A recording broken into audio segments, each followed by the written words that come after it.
So, truthfully, the answer is yes. I can spell, but I intentionally misspell for a reason. Like today's title, Holidaze. Have you ever spent your holidays feeling like you're in a daze, in a fog?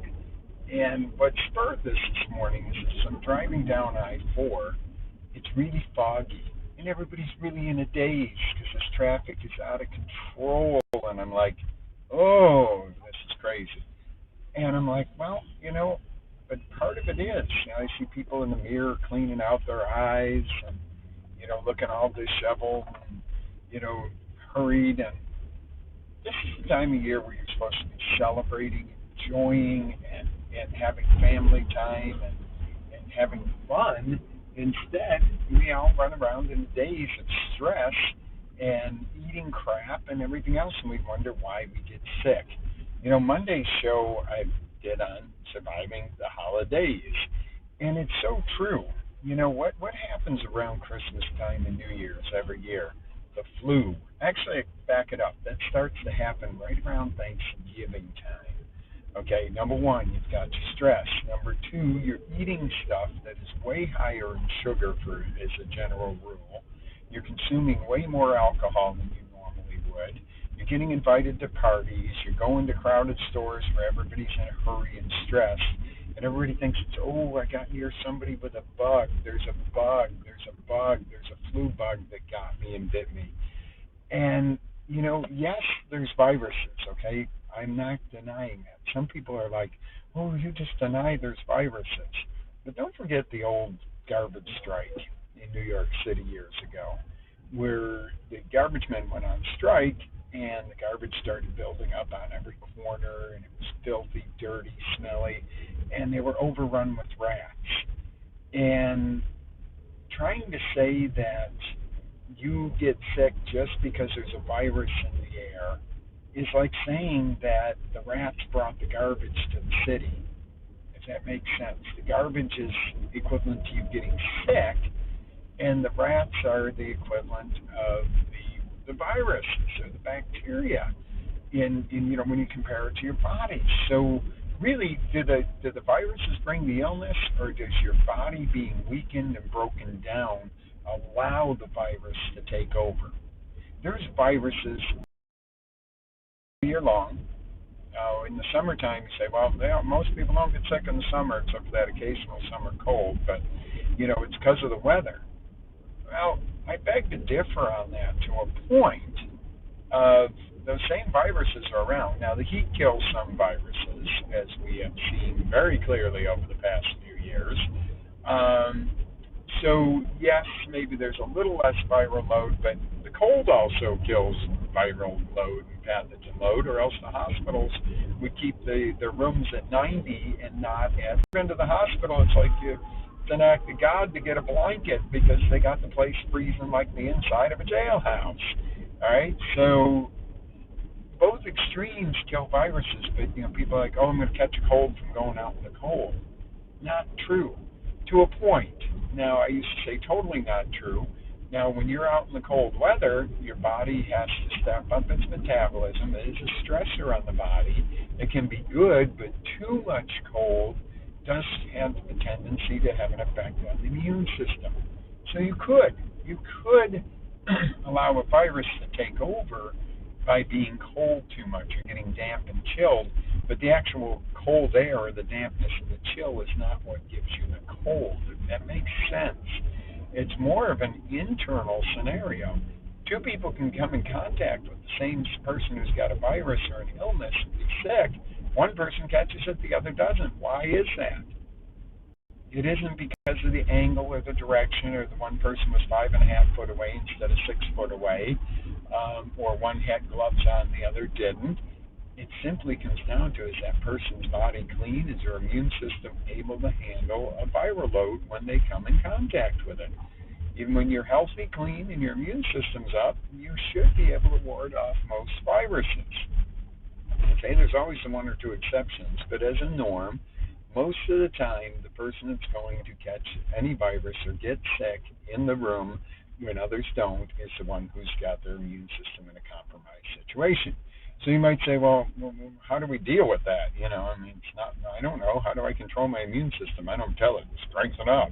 There's no dumbbell curl to give you a stronger immune system, and actually there is.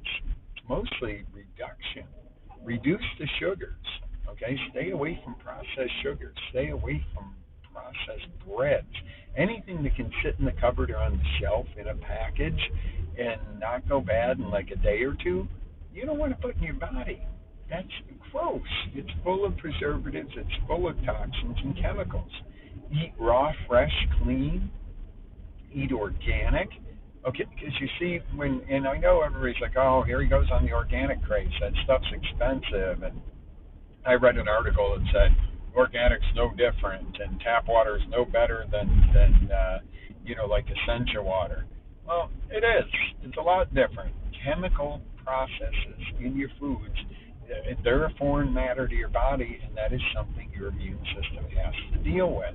Your body's so busy trying to get out some of these heavy metals, some of these pesticides, that it gets taxed and strained, and along comes a virus and plants itself into your system, and out comes the snot or the diarrhea or the belly ache or the cough or the sore throat or the skin conditions. Let's face it, guys, it's true. Okay? And I'm not telling you this as a doctor. I'm not giving you FDA-approved medications or anything here, guys. I'm just telling you, keep your immune system strong, and we'll get out of this holidays. It's so funny, as I'm saying, about the point where I'm going to tell you that it's time to get out of the holidays, to get into our holidays and enjoy it. The sun breaks downtown. Now, did I create that or woo-woo nothing? I don't know. Maybe I didn't notice. Maybe it did before, but it just kind of hit me. I think you can see the sun reflection. But it was just kind of a really cool moment to go, oh, let there be light. Let's let something sink in this morning, that you are responsible for whether you get sick, ill, how you feel this holiday season, and whether or not you make it through Christmas laying in bed with a thermometer in your mouth, going, oh, I'm so sick, I need Dayquil, or whether you go, wow, what an amazing, this is the best Christmas we've had, or whatever you celebrate, we've had in years. Us personally, we got our Christmas tree up and everything the day after Thanksgiving. We haven't done that, I don't think, in years. It's a scramble to get everything done Christmas week, and I was like, you know what, we got to enjoy a little of this. And that's the other side of the flip coin here, of staying out of the days of the holidays, as in DAZE. Do a little stress reduction. Enjoy it. Slow down a little bit. Doesn't mean lose your edge or, don't go to work or be lazy. I'm not saying that. I'm just saying slow down and take a minute to enjoy. Be more effective at work rather than put more hours. Ooh, that's a tough one. Be more effective rather than put more hours. How amazing is that? That would be really an awesome concept. All too often we're going to work, and hey, this is a bitch of mine as an employer. We go to work and we spend half the day, got to check social media. I'm getting a text. And, some people say, well, hey, I'm in business media. I got to keep up with my texts. I got to keep up with my clients. Yes. But when you go on social media to maybe respond to a message on Messenger that is pertinent to your business, you suddenly spend the next 30 minutes surfing and getting PO'd because somebody with a different opinion than you posted something, and you're going to show them. And, next thing you know, you spend 30 minutes in this argument with somebody you don't even know. And who's lost? Has the idiot lost? That some of these people are idiots, let's face it. Maybe some people look at us and we're idiots. But, they post some of the stupidest things sometimes, and just for the sake of causing arguments and wasting everybody else's time. I don't buy into it. If somebody's that far gone that they, believe that right now we've been headed in the right direction, or everything's fine, if they're that out there that they really think that everything's fine in our economy and our country, and they're loving it, there's a problem. If they have a good attitude and they go, hey, I acknowledge that, there's a lot of challenges right now, but I'm not going to let it take me down. Now, that's a different story. I'm in that boat right there. I'm like,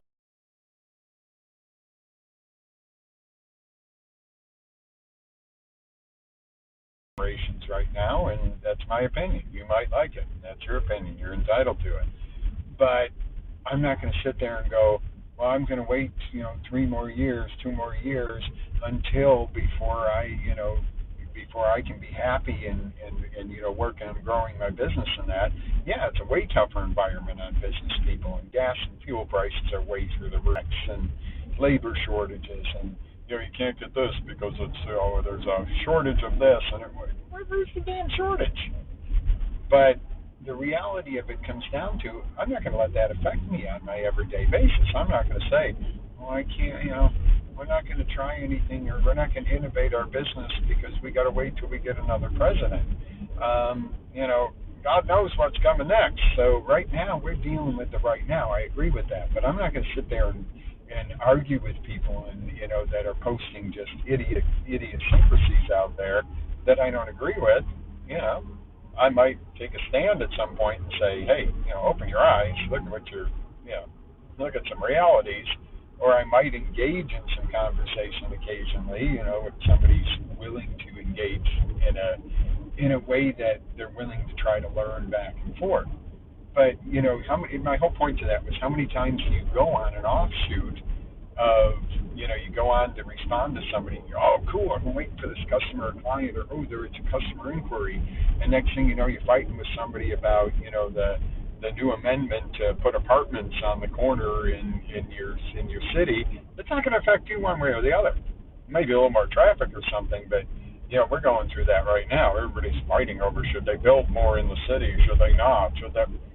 I think we have bigger fish to fry. So I stay away from those conversations because I'm like, well, yeah, I don't really want to have more traffic, but I really want to have more traffic to my business. And if more people live in our community, that is more people I have an opportunity to do business with.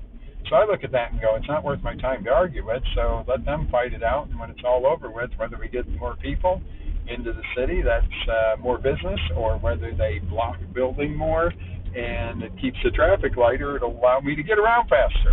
One way or another, I'm going to benefit in some way instead of looking going one way or the other, it's going to hurt us. I look and go, okay, what would be the benefit? But again, my whole point to this is see how I can take you on a side trip, and that's exactly what I want to demonstrate to you. Get on, get off, handle what you need to handle. Now, if you want to have a half hour out of the day where you go, I'd like to go on Facebook and see my family stuff and posts, and there's some people posting some beautiful things out there too. All right. Well, set aside your half hour. Hey, after dinner for a half hour, I'm going to just hang out and look at social media. That's okay. Just don't do it in the middle of your work day and then go, oh, I had to work a 12-hour day today, when your face is glued to that phone all day long instead of your task at hand. And those are the things that make you more productive, give you the time to come home and go, oh, I'm going to get home before 9 tonight. I actually get to have dinner with my family or my spouse and enjoy looking at our Christmas tree, our Christmas lights, or whatever it is you decorate with, if you celebrate differently, and go, oh, I actually have time to do this. It's become to a point in time where it's almost a badge of courage to not sleep much. I'm so busy. I'm so this. All right. I don't really look at being so busy as a badge of courage anymore. And that used to be one of my guilty ones. Oh my God, if I wasn't, telling people I was working 12 hours a day, or 15 hours a day, or 18 hours a day, I'm slacking. I'd rather talk about how productive you are as opposed to how busy you are. I don't care how busy you are. If you're busy and not productive, that sucks. If you're really productive and you could get extra time on your hands for you, God bless you. I'd rather be the person that gets more done in less time and has some time for myself. Because let me tell you, at the end of life, are you really going to look back and go, I wish I spent more hours at work? No, you may love what you do for work, and, that's not a problem. But still, Are you really going to look back and go, I'm so glad I never got to take vacations, or, I missed my kids growing up. Yeah, I was such a good dad, never there, and stuff like that. No, that sucks. And even being a good dad, I was, of course, you're there more when they're little than when they get into their teens and that, and they start having friends and school things and that. There's a little difference. But, you know, there's those moments you remember if you're a parent or when your kids were little and that, even when they're bigger, that you can't replace those memories. And if you didn't have that time, what would happen? So I'm encouraging you on this Holidaze quick lift this morning to take the time to not stress, to take the time to eat clean, get some rest, get some stress relief during the holidays so you can truly enjoy them and make this the best year ever, because we've had a few years that have been a little bit tumultuous. So how about stepping up, making this the year you say no to sugar, you don't over-imbibe in alcohol, you get some rest, you don't stress out, you actually enjoy the most joyous time of year. This is Coach Lou. Just wanting you to have a wonderful day, guys. Hopefully we stirred some food for thought here, and you are ready